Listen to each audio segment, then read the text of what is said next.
All right, let's be honest. Is there something else you're supposed to be doing right now? Do you have a paper due in 10 hours? Is there a stinky pile of laundry slowly inching its way across your bedroom floor? You should be doing those things, but instead, you're here listening to me lecture you on YouTube. Wait. Don't go away just yet. The next 5 minutes will be the most productive bit of procrastination you have done all day.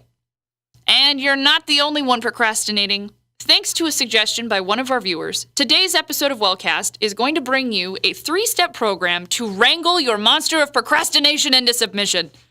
About 20% of the population identifies themselves as chronic procrastinators. People who constantly put off the things that they really need to do. And that is because procrastination is about lying to yourself. You know, telling yourself, I'll have plenty of time to finish that paper tomorrow, when you know you are way behind. In a recent study, 2 groups of university students were assigned to write 3 papers in 3 weeks. Group A was given the opportunity to turn in all 3 papers in at any point during those 3 weeks. Group B, on the other hand, had strict weekly deadlines for each paper. Ultimately, the ones who did the best on the papers were the ones given the strict deadlines.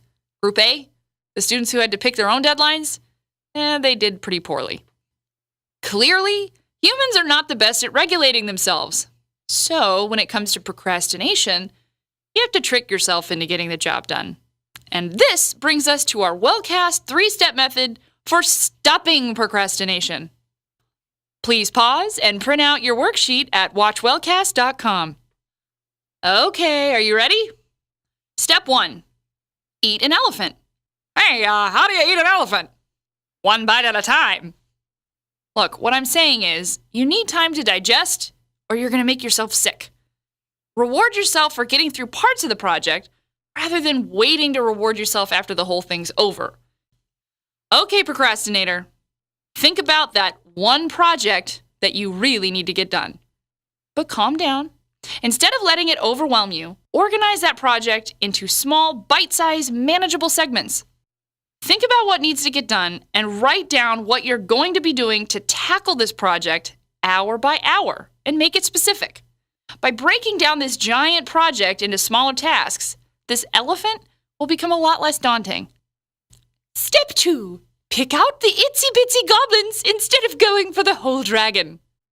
The hardest part about starting any project is always starting the project. A good way to get around this is to start a project off with the task you like the best.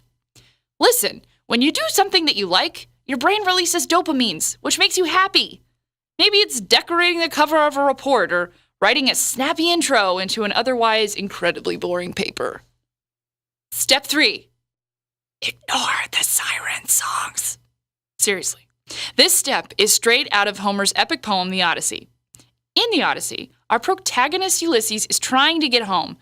Unfortunately, this requires maneuvering through a strait of water where sailors are often lured onto the rocks by creatures called sirens. Instead of giving up, Ulysses instructs his crew to tie him to the mast of his ship and for all of them to plug their ears. No matter how much he yells and screams to head towards the beautiful sirens, the sailors must keep on track.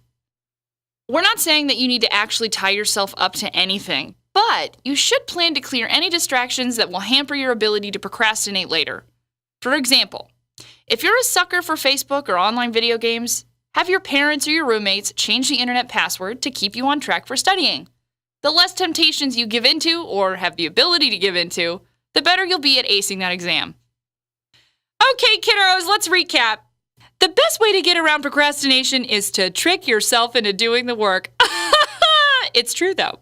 We recommend that you do this in one of 3 ways. Number 1, breaking your tasks into segments. In other words, you go ahead and eat that elephant. Number 2, start with the most enjoyable part of the project. Go for those itsy-bitsy goblins. And number 3, avoid that siren song. Clear out those distractions so you can get the job done. Have these tips helped? Leave us a message below or email us at watchwellcast.com. Tweet us at watchwellcast, email us at watchwellcast@gmail.com, or leave a comment down below. We'll see you next time.